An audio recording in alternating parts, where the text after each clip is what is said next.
Thank you very much, William. And hello, everybody, and welcome to Attention Management. My name is Bridget Kine, and together with my colleague, Jackie McGovern, who will give you a wave there, we make up Minded Training, and we are delighted to be here with you today, and also grateful, very grateful to the team at ITAG for inviting us to take part in this year's AtlanTec Festival. So before we begin, can I ask that you put your screen on speaker view and that you pin both myself and my colleague, Jackie McGovern, as she'll be alternating and helping to facilitate the session. If you're not familiar with Zoom, you can do this by clicking the three dots on the top right-hand side of your screens and then selecting to pin us. We'd also ask that you mute your mic, and we'd be very grateful if you could. And if you're comfortable to do so, please feel free to share your video. You can ask any questions at any time in the chat, and we'll make sure to answer them throughout the session. And then, just as William said there, on behalf of the event organizer, we'd just like to remind you that the session is being recorded. So we're here today to talk about attention management. And simply put, attention management is about using techniques and strategies to intentionally choose where we place the focus of our attention. It's about how we manage our internal and our external distractions so that we can stay focused and be productive. Now, before we launch into the workshop content, I want to do a quick warm-up challenge to see if you're ready to actually learn about attention. So I'm going to ask you to try as best you can not to look at your computer or phone or notifications or check your email for the next hour. Obviously, look at your computer to watch us, but not to do anything else. So just let that thought settle for a moment. And now I'm going to ask you to reflect on how often you think you will feel an impulse or an urge to check your phone, your email, or your notifications in the next hour. And Jack is going to pull up a quick poll, and we're going to ask you to share how often do you think you're going to be tempted to check your phone or notifications in this presentation? Be honest, no judgment. Right, we can see them coming in. Right, more than 10 times. You're very quick off the mark this morning. I love it. I love it. We're going to have to do most of our interactivity through polls today in the interest of time. But if we were with you on a longer session, we'd be doing a lot more interactivity. But you're safe today. It's polls only. So 37% of people think that they would check it more than 10 times, 11% constantly, and 21% 5 to 10. So most people, 3/4 of people, think that they would be checking this very, very frequently. I'm really impressed. 4% say never. Okay, so we can close that poll. So part two of the experiment, developing self-awareness. Now, I want, without judgment, over the next hour for you just to grab a piece of paper and a pen, and I want you to draw a line or a dot or a mark, whatever makes sense to you. Every time in the next hour, your brain draws your attention away from this session and prompts you to check your phone, your notifications, or your emails. Don't judge the impulse. Try not to act on it. Just mark down on a piece of paper every time you feel that urge or impulse to check your notifications. Okay, so at Minded, we believe that committing to the how of self-care is much easier when we first understand how our minds work. So I'm going to start by introducing you to the science of distraction and explain why, despite our best efforts, our focus is frequently, if not constantly, pulled away from whatever task we may be working on. Why is this? Why are we as humans so easily distracted? Well, there are a few reasons. And first of all, let's acknowledge that working life has changed hugely for most of us over the past year due to the COVID-19 pandemic, with most of us now working remotely some, if not all of the time. So it's understandable that when we are trying to carry out both work and home life under the same roof 24/7, lines will become blurred, and it's natural to become distracted by competing tasks and pressures. But secondly, and here is where you can exhale and give yourselves a bit of a big break. As humans, we are biologically wired to be distracted. Our attraction to distraction is quite literally hardwired into our brain. So why is that? Well, this distractibility that we all possess is linked to the brain's number one function, which is to ensure our survival. So let's rewind a few million years. In primitive times, threat to your survival were a daily reality. Imagine for a moment you're out in the savannah hunting. Your brain needed to be attuned through your senses to react to any sound, any sight, any smell, any movement that may signal danger from a predator. So as such, it needed to become highly sensitive to respond to any distraction, because the cause of that distraction could be dangerous, and failing to notice it could quite literally be the difference between life and death. Now, our brains have hugely evolved since then, but this primitive wiring remains intact as part of our innate survival mechanism. It's hugely useful to keep us safe from real danger. For example, if you're about to walk in front of oncoming traffic. But in the day-to-day of the modern world, it's outdated and can far too frequently result in our attention being pulled away from the task in hand. So have a look at this simple diagram. The logical reasoning part of the brain, the cortex, is represented by the rider, and the rider is steering the horse, which represents our mammalian or our midbrain, where most of our learning and memory happens. Underneath, you will see our reptilian brain, the amygdala, represented by the crocodile, where our survival wiring resides. In the diagram on the left, you'll see when we are calm and focused, the cortex is in charge, and we function and we perform well. On the right, you will see what happens when the reptilian brain, represented by the crocodile, is triggered by threat, and we go into survival mode, or let's say stress to you and me. Under pressure, you will see the horse bolts and the rider shrinks.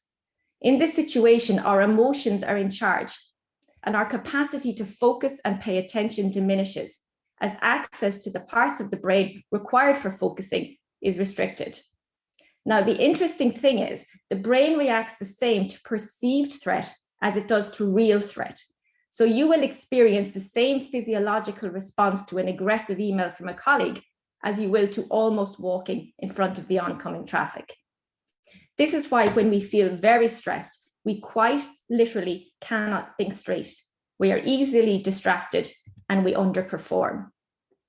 So put this wiring into the context of this past year during the pandemic, where our stress levels have been elevated to unprecedented levels, and we've had very little access to our normal stress relievers, like socializing, connecting, gyms, hairdressers, freedom of movement. And it's no wonder that our distractibility levels have skyrocketed. But it's not just things that put us under pressure that cause us to lose focus. So let's dig a little deeper into the science of distraction and have a look at our novelty bias. As part of the inbuilt survival mechanism we just looked at, our brain doesn't just notice what's threatening, but it also rewards us for spotting anything new, pleasurable, or interesting. We call this the attraction to distraction. So you may be surprised to learn that your brain is constantly scanning your environment underneath your conscious awareness around 5 times every second, looking for signs of threat or reward. That's 5 times a second. Now, if it detects threat, the stress hormones, adrenaline and cortisol are released, and you are mobilized for fight, flight, or freeze, as we saw in the previous image with the crocodile.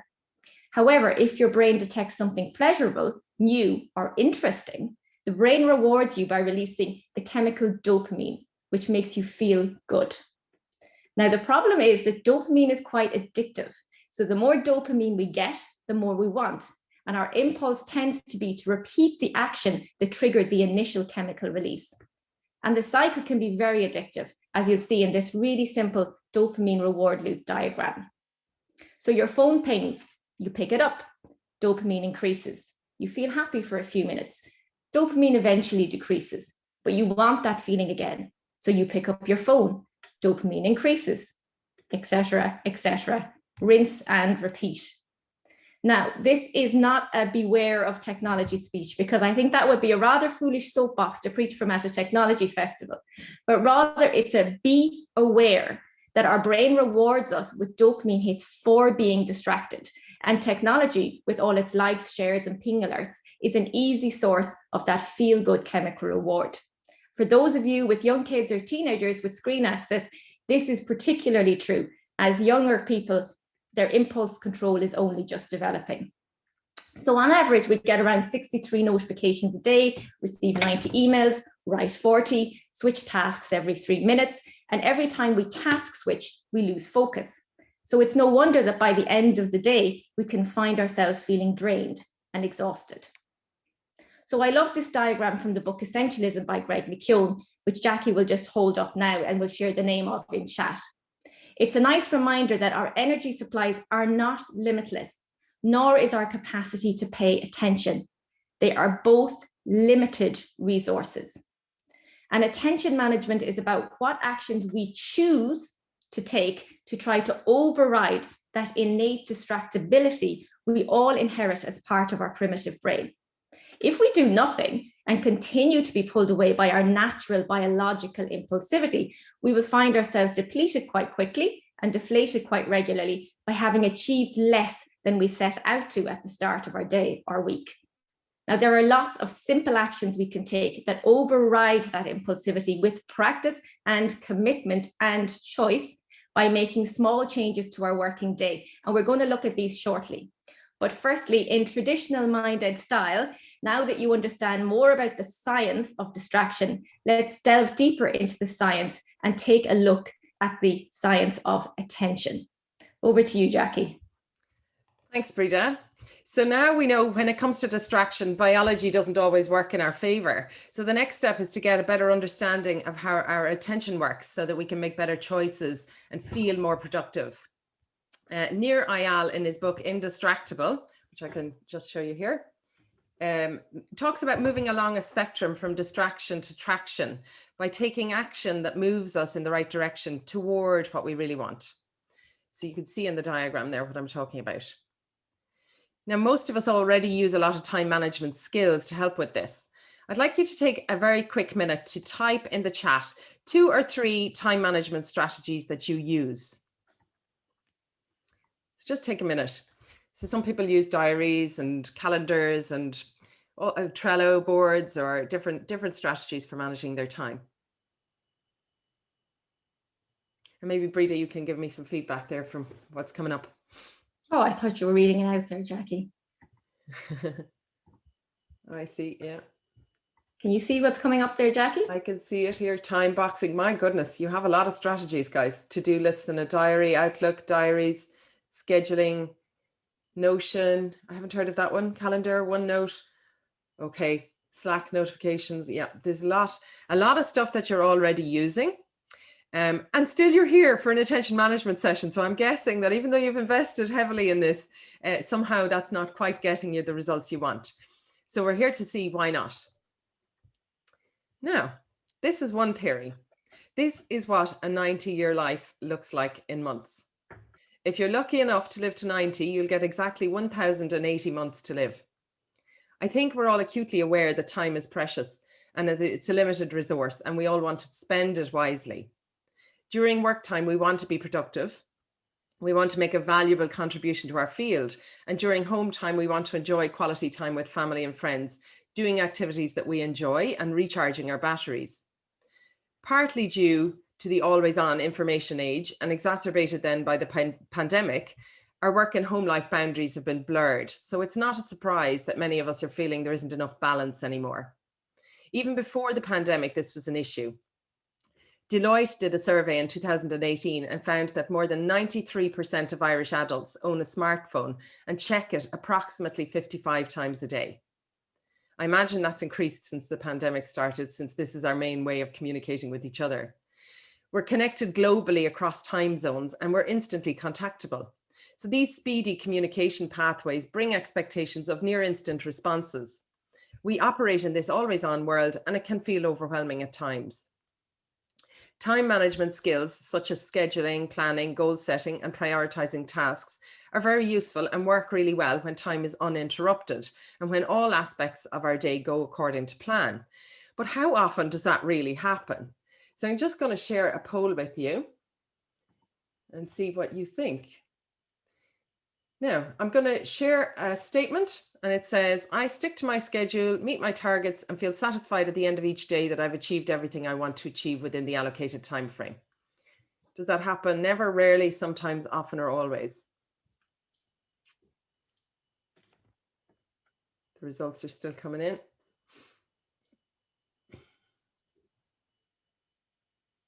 Okay. I think that's everybody. So I'm just going to share the results with you.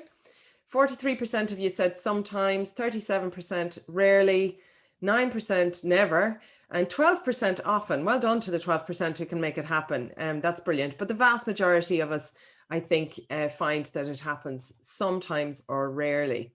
So what does that tell us? It tells us that time management is limited.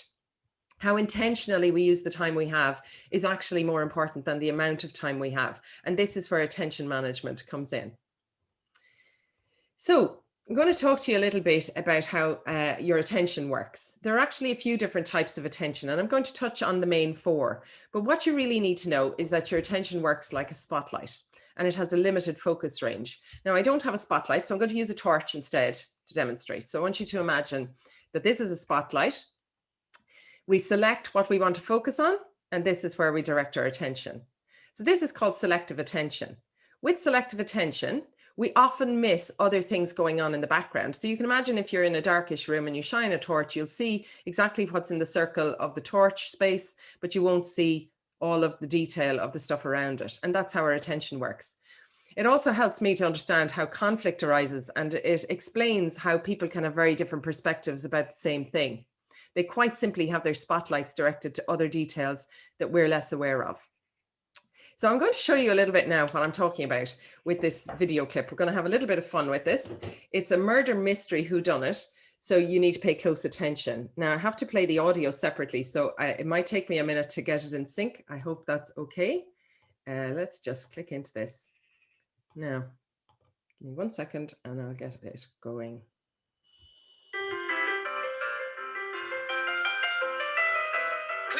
Somebody in this room murdered Lord Smythe, who, at precisely 3:34 this afternoon, was brutally bludgeoned to death with a blunt instrument.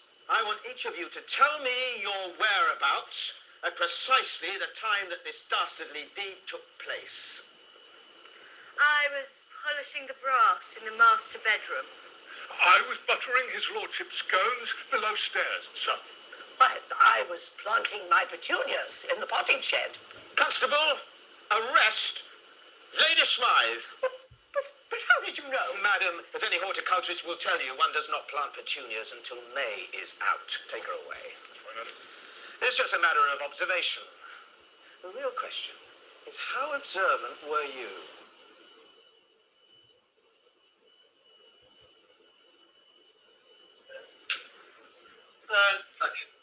Clearly, somebody in this room murdered Lord Smythe, who, at precisely 3:34 this afternoon, was brutally bludgeoned to death with a blunt instrument. I want each of you to tell me your whereabouts at precisely the time that this dastardly deed took place. I was polishing the brass in the master bedroom. I was buttering his lordship's scones below stairs, sir. I was planting my petunias in the potting shed. Constable, arrest Lady Smythe.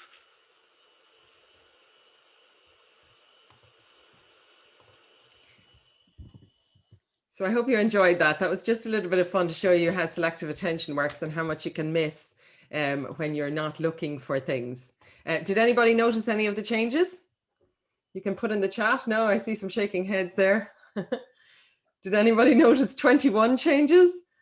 I'd be very surprised if you did.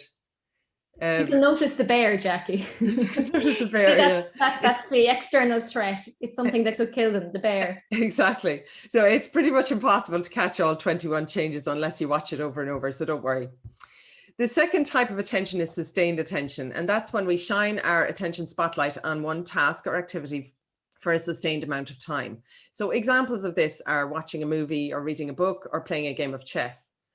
So what about multitasking then? Because this is always a question that people have. Well, the truth is this: we can multitask a little, but the best we can do is divide our attention between two things using two different channels.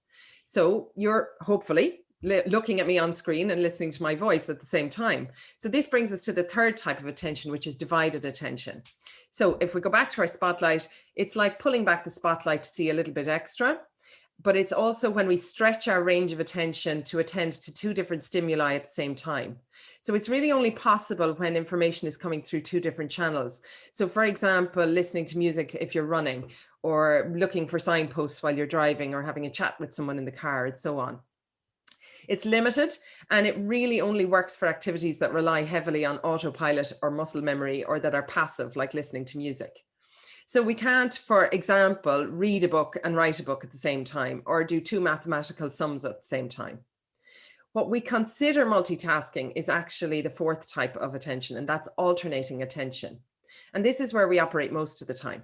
So that involves shifting our spotlight of attention from one task to another, or if you imagine it more like that, turning it on and off all the time. So it's on this, it's on that, it's on this, it's on that. And that is normal for most of us, but it's really not efficient or productive. And here's why. So imagine you sit down at your desk at 9 o'clock in the morning, determined you're going to focus on one specific task for the next 2 hours. You open your computer and your email box flashes, 8 new emails. Better just check those before you get started to avoid being distracted later on. One email is an urgent one from a colleague who needs a document from you before they attend a meeting at 10 o'clock. That takes a few minutes to find the document you need, and before you know it, it's 9:15. As you click send on that email, you spot another one that you meant to respond to yesterday. Better answer that one too. So you're now behind schedule, but you know what? A cup of coffee would probably help you to focus. Cup of coffee later, and you get back down to your task. 15 minutes in, the phone rings. It's your manager, so it's got to be important. That 5-minute phone call leaves you with 2 more pressing tasks. Before you know it, it's 11 o'clock. You have extra tasks to do, and you've made very little progress on the thing you had planned to do. Hands up if you can relate to this. Yeah, lots of hands going up. I think it's a very common experience. So we can see that getting sidetracked is a very common experience for most of us. There are metabolic costs to shifting our attention. So when we switch and when we alternate our attention, that's called task switching. And that causes our brain to produce the stress hormone cortisol. And that can result in us feeling irritable, anxious, and at times overwhelmed.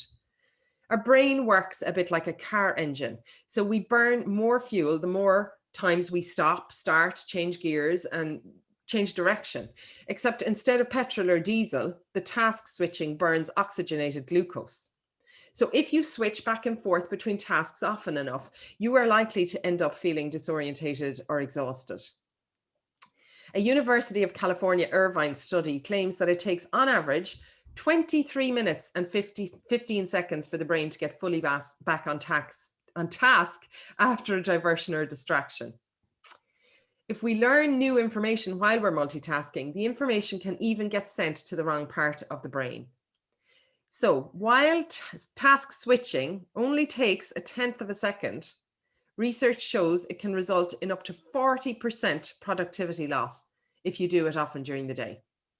The more complex the tasks are, the longer it takes the brain to switch and the higher the likelihood of errors. So it's not good for any of you perfectionists out there either. So, sorry, I'll move on. So it's a little bit like driving a car towards a destination, constantly braking and changing gears due to roadworks, detours, traffic jams, etc. It takes an awful lot longer to get to where we want to go. It's frustrating and it uses up a lot more fuel and energy. Thankfully, there are lots of different attention management strategies that can help us with this problem. I'm going to hand you back to Breda now so that she can share the best ones we've come across. Thank you, Jackie. So into the practical strategy. So for the purpose of today, we've divided our attention management techniques into 2, managing digital distractions and then other distractions. So let's start with managing digital distractions. Okay, as tech professionals, you will be all very aware of the attention economy and how our attention is such a valuable resource that an entire economy has developed with the sole goal of capturing it for profitability. And that there are businesses out there that use their knowledge of how our attention works to compete for it in systematic ways. So it's down to us through choice how we manage that and how we use our knowledge of how our attention works and how our distraction works to minimize that influence. And here are some really simple things that you can do. So when you work on your laptop, use full screen mode and close all the other tabs. And you can do this for specific amounts of time so that you don't miss anything important. Delete unnecessary apps and mute phone notifications apart from important ones. Now, this takes a bit of time and investment, but it really is worth it, the benefits. Almost every app comes with default settings that enable all notifications, and most people never change their default notification settings. I know I'm guilty of that. Then in terms of emails, one of the quotes we read in our research was, emails are the best delivery system of other people's agendas. So one way around this is to have a passive email account. And this means only checking emails maximum 5 times a day at specific times. You put a note on the bottom of all emails informing recipients that times of the day you check and request that they call you if they need to discuss something more urgent. People generally think more about calling you than emailing you, and they're less likely to disturb you with a call. There was a study in the US in 2018 that showed that those who checked emails 3 to 5 times per day at set times were far less stressed and exhausted than those who replied to a constant drip feed throughout the day. Another really simple tool, tongue in cheek, if you want fewer emails, you should send fewer emails, full stop. Now, there are also deep focus apps which can really help you to zone out from tech distractions. Jackie's favorite one is a free one called Forest, and she'll put a little bit more about that in the chat. Another good free one is Quality Time, and they allow you to schedule times of the day when apps you choose are muted. If you want to do deep work, another tip is only to answer calls that are really important, and everything else can wait. I would say 90% of the time my phone is on Do Not Disturb, but you can add the phone numbers that are important to you, like say school if you have children, your parents, your boss. Important phone numbers can be added to favorites list, and then they will override the Do Not Disturb function, and the phone will ring should people in your favorites call. At the end of each day, 3 important things on your list. Write them down at the end of each day, things you want to focus on the next day. Do those 3 things first, even if you don't want to, and I imagine you won't want to. But once complete, you should feel a sense of motivation, and then you can move on to less important tasks. I think this is something that should probably resonate with everybody, because the brain loves to avoid things it finds hard. So the general tendency of our brain, well, let's avoid the things I need to do most. And so we leave them to the end and we end up feeling more stressed. But if you commit to them the night before and you do them first in the morning, if your scheduling allows, you generally tend to have a better sense of well-being and feel more motivated afterwards.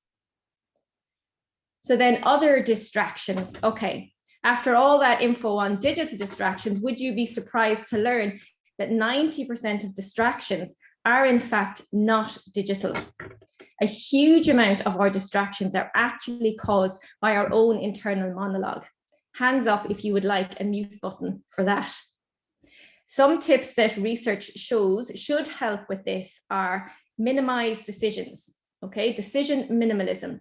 Now, this might be about saving yourself a few minutes every morning by choosing your clothes the night before, or working on a better system of delegation for less important decisions within your team.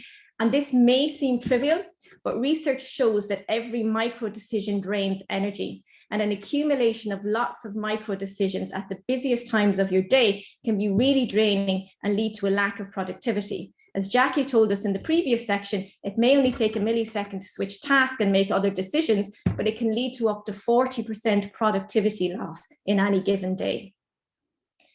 Thought capturing helps with internal noise. We're all familiar with that.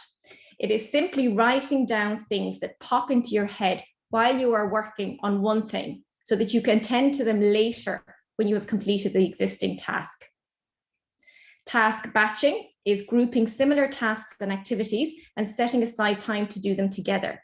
So for example, setting aside whatever hour a day for emails and phone calls, or on a personal level, because now we know that home and work lives are blurred, it may mean that you spend half a day every 2 to 3 weeks cooking meals for freezing to reduce daily shopping decisions and cooking time, things that might interfere with your work.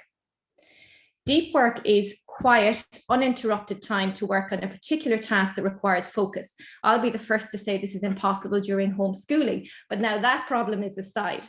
Setting aside a few hours in your week to do deep work is really helpful. And many companies are now introducing deep work days as they see the value of this. My husband works for eBay. They have deep work days every Tuesday. Nobody is allowed to do virtual calls on a Tuesday. It's deep work only.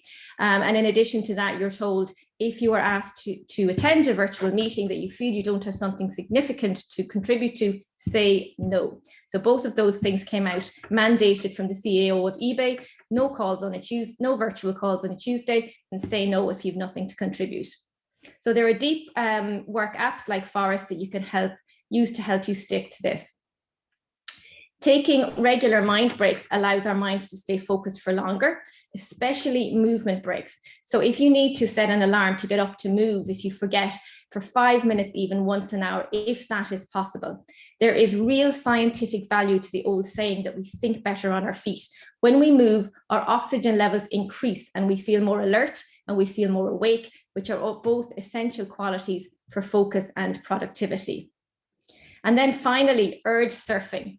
Our primitive biological urge, an impulse to be distracted, which is hardwired into the survival mechanism of our brain, is going nowhere fast.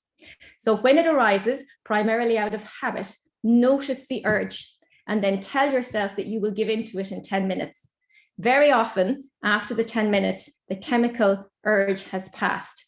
You can even have something physical if you want, like a timer on your desk that you literally turn over when the urge arises and you want to stay focused. They're quite visual and pleasing, and you can just turn it over and say, right, when that's done, I'll give in to the urge. Something really simple. It's about retraining the habit of your brain.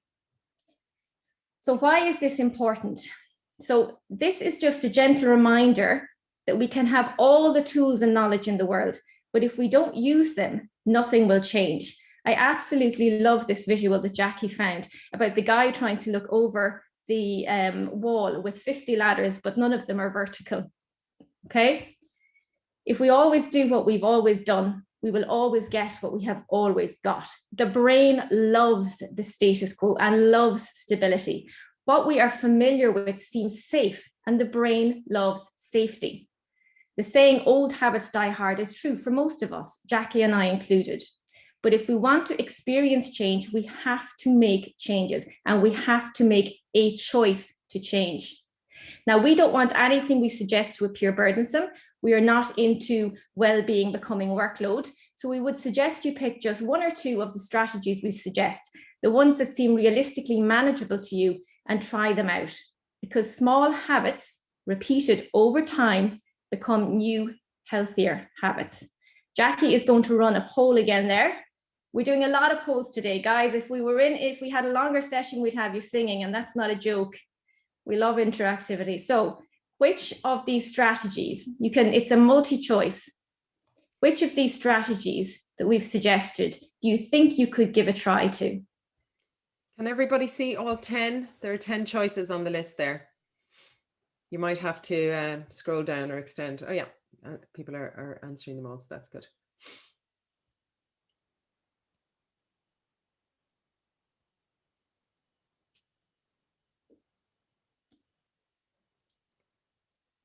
The results are coming in. Well, in the lead at the moment is have 3 priority things on your daily to-do list, which I have to say is actually the best strategy that I have found putting these things into practice. Very, very good. Really helpful. Okay, I think everyone's voted, so I'll just share the results now so you can all see that. So 79% voted for 3 priority things on the daily to-do list. Other popular ones were take regular movement breaks, schedule deep work time. That's fantastic too. It really works. Muting phone and computer notifications is a big one, I think, and closing tabs and full screen and deep focus apps. Yeah. Great. So there isn't any there that nobody thought that they would use, which I think is really good. Thanks, Peter. Thanks, Jackie. So mental health is a bit like physical health. It takes commitment. Gym membership is not going to result in a 6-pack if we don't get through the door and do the work. And it's the same with mental health. Nothing changes if nothing changes.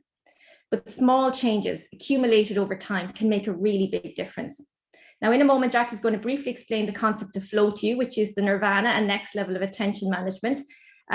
We were going to suggest that before she does, we briefly put this science into action, get you just to stand up, step away from your computer so no one can see you on video. And for literally 10 seconds while Jackie pulls up the next slides, do something physical.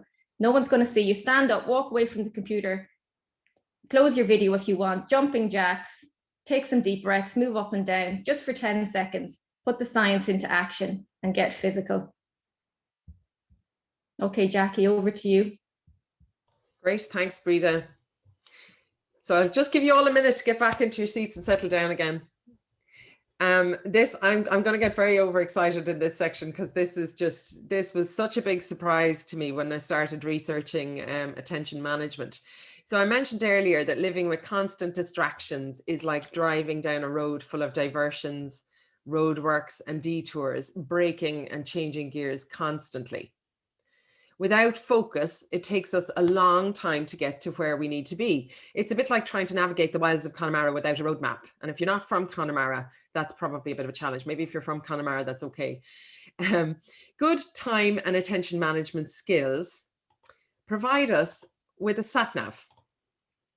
So these skills help us to reduce diversions, to avoid distractions, to avoid dead ends and traffic jams. They make it easier for us to get to where we need to go.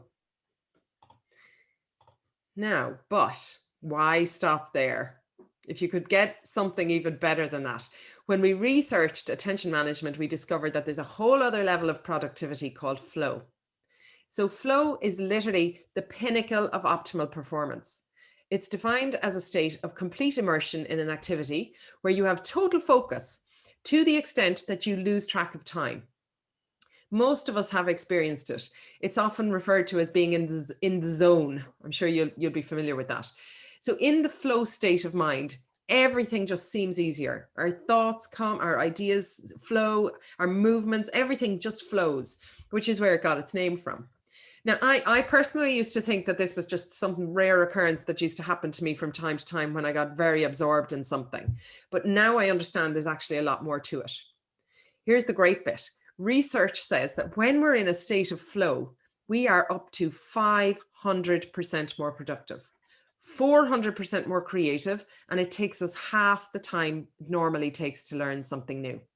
That's incredible, I think. We use less brain energy, we lose track of time, and we lose track of ourselves, and we feel amazing. So if distracted living is driving down side roads without a map, and attention management is using a sat-nav to avoid delays and detours, flow is driving on an empty motorway from A to B in 6th gear. Now, lots of things happen when we're in flow. Stephen Kotler has done a load of research into the neuroscience of flow, and he has loads of YouTube videos and different talks on it if you want to learn more about it. He discovered that flow is the only state in which the brain gives you a super boost of 6 feel-good neurochemicals. Imagine that, all the feel-good neurochemicals working together to make your body and your brain cooperate in complete harmony. So these 6 pleasure-inducing, performance-enhancing chemicals have a massive impact on creativity. Adrenaline amps up focus, boosting imaginative possibilities by helping us gather more information. Dopamine helps us to feel motivated. It improves our pattern recognition and our physical performance. Anandamide increases lateral thinking, meaning it expands the size of the database searched by our pattern recognition system. Endorphins reduce pain and allow us to do things with less effort. Oxytocin, which is known as the love or the bonding hormone, lowers our blood pressure and our cortisol levels, and it makes us feel more connected. And serotonin helps to keep our mood stable and our cells, it helps our cells to communicate better. So imagine all of these working in harmony then to create a flow state. Now, I was thinking, to get into that level of focus, your brain would be super, super active. It would have to be firing on all cylinders. But in fact, it's the total opposite. So an entire section of your prefrontal cortex, which is at the front of your brain, that's the horse rider in the picture that Breda showed you earlier, when that actually becomes hypoactive, so completely shuts down. So when that part of the brain temporarily deactivates, we lose our sense of self, including our inner critic, which then allows us to be a bit more creative and courageous and to take more risks. And we lose our sense of time. And that's where the loss of sense of time happens. One of the things that I thought was really cool is that our brain waves change frequency as well. So normally when we're awake, we operate in beta brainwaves. But in the flow state, we operate in slower alpha theta waves, which are usually associated with a deep meditative state. Now, flow is like a channel between the conscious and the subconscious mind. So in this channel, we can process information at a much higher speed. We can pull together ideas from all the different parts of the brain. We can connect memories, we can connect experiences and new stimuli and put them into creative action. It's absolutely incredible stuff when you start reading about it. On top of this, we actually experience a sort of a flow surplus or a kind of a hangover that after the brain has been in this state. So not only are people more creative in flow, they also report being more creative the day after. So it has extended benefits. And some of the theories say that it's about training your brain to be more creative as well, that it helps with that. So the best thing of all is that we can all experience flow, and we can even hack our brains into to getting into the flow state by doing certain things. Now, so this is what we have to do. These are a few things that we can do to get into flow. Choose one task with a clear goal and allow yourself enough time to do it. Challenge your skills. Ideally, the challenge should be just beyond your skill level. The guy who first found the whole concept of flow said about 4% harder than you think you're able for. So just beyond your skill level is not so much that you feel anxious or overwhelmed, but that you feel challenged. Work at your own biological peak time if possible. So for some people, they work better in the mornings, for others late at night. Whatever your best time for working is, that's your biological peak time. Reduce all distractions and stimuli, internal and external. So try and find a quiet space where you can have a block of uninterrupted concentration. Allow yourself to be creative and to take risks. So if you want to get into flow, you have to kind of park your perfectionism for a bit.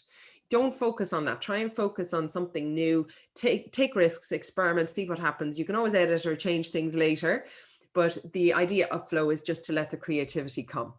So trying something new in flow can actually bring really surprising results because you have access to all the parts of your brain that you wouldn't normally have access to. It sounds easy, and it's actually easier than you might think. I had to test it out for myself, and I'm sure Breda will tell you she's tested it as well.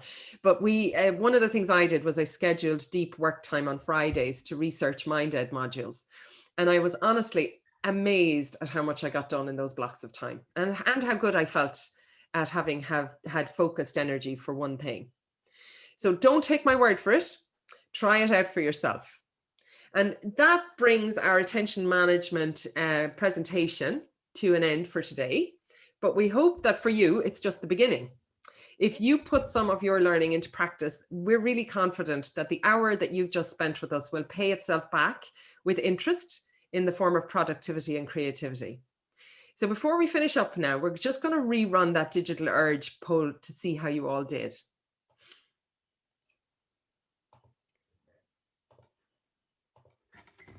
How many times did you check your phone, email, or feel the urge to check your phone or email in the past hour?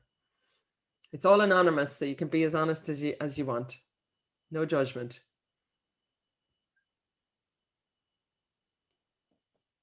There's some very honest people in there putting in constantly. Fair play to you. It's really hard to resist. It's a lot harder than you would think. So the vast majority, I'll show you now, said 1 to 5 times. 47% of you said 1 to 5 times. 18% 5 to 10 times. 18% of you have great self-control, but never. And 12% more than 10 times, and 5% with constantly.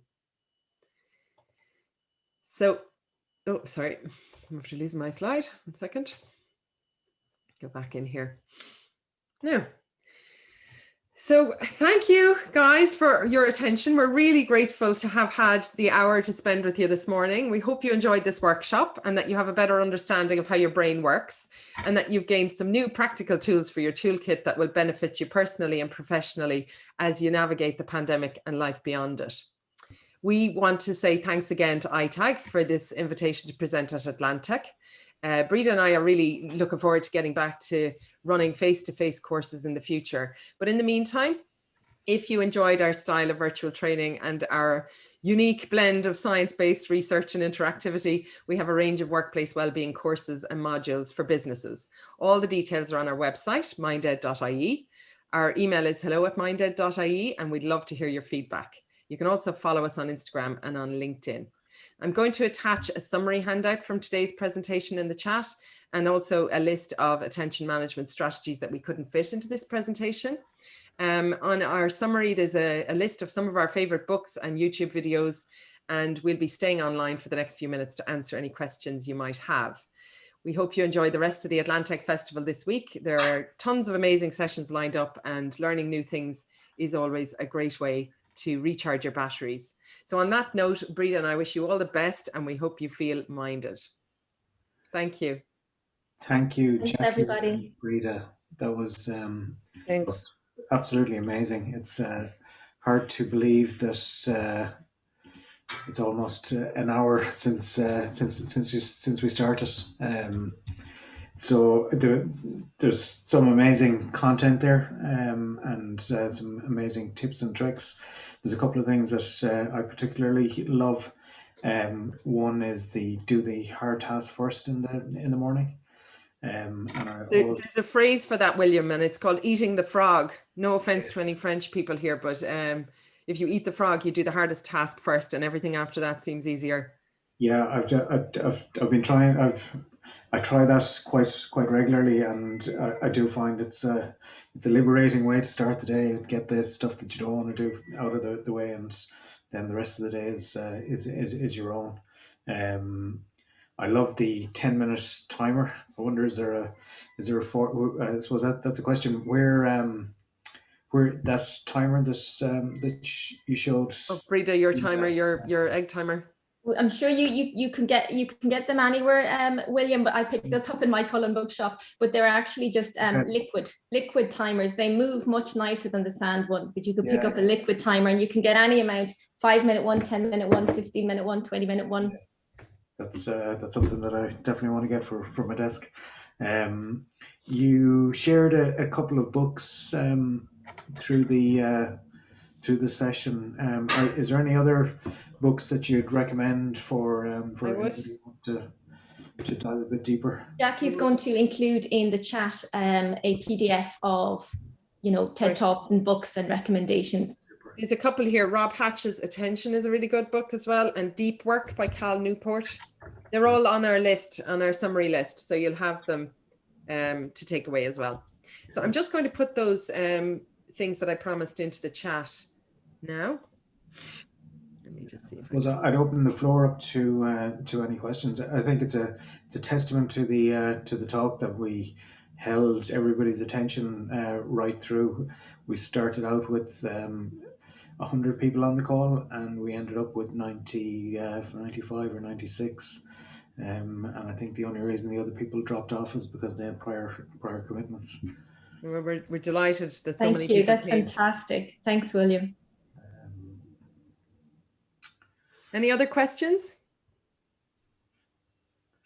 Yeah, we will be sharing the recording, Dave. We will be putting all of the AtlanTec talks up on YouTube later this week, as quickly as we can get them out.